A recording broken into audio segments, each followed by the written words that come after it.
बहुत बड़ी खबर जो है दोस्तों वो ये है कि भाजपा के राज्यसभा सांसद परिमल नाथवानी ने ये जानकारी दी है कि उस प्लेन में मौजूद गुजरात के पूर्व मुख्यमंत्री विजय रूपाणी का निधन हो गया है। बहुत बड़ी खबर है। उस प्लेन में पूर्व मुख्यमंत्री विजय रूपाणी मौजूद थे। अपने परिजनों से, अपने परिवार वालों से मिलने के लिए वो लंदन जा रहे थे जब ये प्लेन दुर्घटना का शिकार हुआ। इसकी जानकारी अब भाजपा के राज्यसभा सांसद ने दी है कि इस प्लेन में मौजूद विजय रूपाणी का निधन हो चुका है।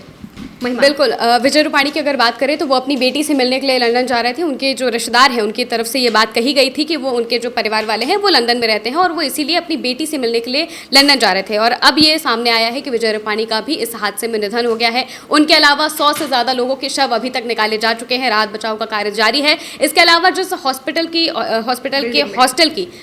की बिल्डिंग में जब प्लेन क्रैश हुआ था वहाँ से भी कहा जा रहा है कि 15 से ज़्यादा लोग वहाँ पर घायल हैं। मृतकों की संख्या वहाँ से अभी कोई सामने नहीं आई है, बट ऐसा माना जा रहा है कि वहां पर भी कुछ लोग मारे गए हैं। महिमा, हमने सुना है कि एयर इंडिया का इस पर बयान भी सामने आया है। बिल्कुल वंदिका, एयर इंडिया का बयान भी सामने आ गया है और इस वक्त अगर आप एयर इंडिया की ट्विटर प्रोफाइल देखेंगे, एक्स प्रोफाइल जो देखेंगे, उन्होंने ब्लैक कर दी है। प्रोफाइल पर भी ब्लैक है और बैकग्राउंड में जो फोटो लगता है वहां पर भी उन्होंने ब्लैक कर दिया, क्योंकि ये एयर इंडिया के लिए एक बहुत बड़ा हादसा है। उनके नाम पर एक तरीके से एक धब्बे जैसा है। साथ ही उनका जो बयान सामने आया है वो भी हम आपको बता देते हैं। इंग्लिश में उन्होंने एक बयान पोस्ट किया है जिसमें उन्होंने बताया है कि किस तरह से फ्लाइट जो है वो टेक ऑफ की थी, जिस समय पर 1:38 पर फ्लाइट टेक ऑफ की थी, जिसमें 242 पैसेंजर शामिल थे।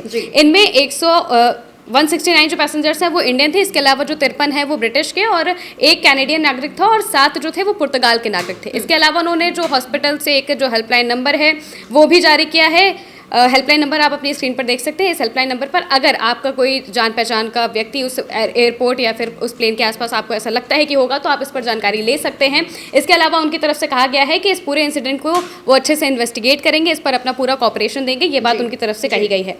इसके अलावा जो अपडेट सामने आ रहा है वो ये है कि हमने इसके पहले भी जो वीडियो किया था उसमें हमने बात की थी कि ब्लड डोनेट करने के लिए अपील की जा रही है, क्योंकि जिस हॉस्पिटल में लोगों को लेकर जाया जा रहा है, जो घायल हैं उन्हें पहुंचाया जा रहा है, वहां पर ब्लड की कमी बताई जा रही है। आप स्क्रीन पर ये देख सकते हैं, ये वो जगह है जहां पर ब्लड अपील की जा रही है। ये वो संस्थान है। साथ ही इनमें कुछ फ़ोन नंबर्स भी दिए गए हैं जहां पर आप बात करके अगर आप कोई ब्लड डोनेट करना चाहते हैं तो वहां पर जा सकते हैं। इसके अलावा जो हॉस्पिटल्स की जो तस्वीरें सामने आ रही हैं वो ऐसी हैं कि बहुत भारी संख्या में जो लोग हैं वो वहाँ पे पहुँच रहे हैं। जो घायल हैं उनको लेकर जाया जा रहा है। इसके अलावा जो क्या कहा जा रहा है कि स्ट्रेचर्स की कमी हो गई थी, साथ ही एम्बुलेंस की भी कमी पड़ रही थी, जिस वजह से वडोदरा से 50 एम्बुलेंस मंगाई गई थी। इसके अलावा लोगों के लिए जो लोग हैं वो काफ़ी परेशान हो रहे हैं। हेल्पलाइन नंबर भी जारी किए गए हैं। वहीं जो कैप्टन थे, जो पायलट थे, उनको लेकर भी जो बात सामने आ रही है वो ये है कि विमान के जो कैप्टन थे उनका नाम सुमित सब्बरवाल था और उनके साथ फर्स्ट ऑफिसर क्लाइव कुंदर थे। कैप्टन सुमित सब्बरवाल वो एक एलटीसी थे। एलटीसी का मतलब ये होता है कि वो लाइन ट्रेनिंग कैप्टन होते हैं और उनके पास 8200 घंटे की उड़ान का अनुभव था, यानी कि वो काफ़ी एक्सपीरियंस्ड पायलट थे।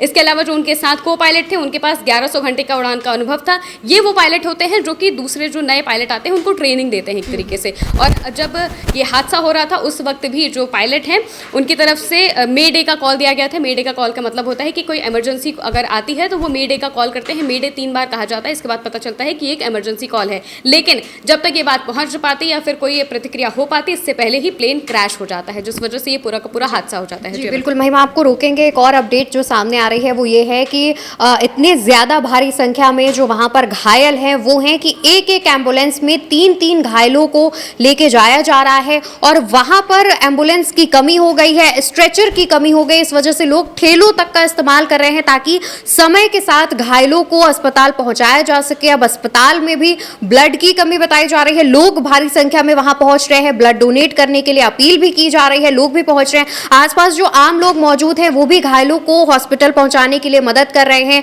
समय पर वहां पर फायर ब्रिगेड्स और राहत बचाव के तमाम जो कर्मचारी हैं वो मौजूद हैं।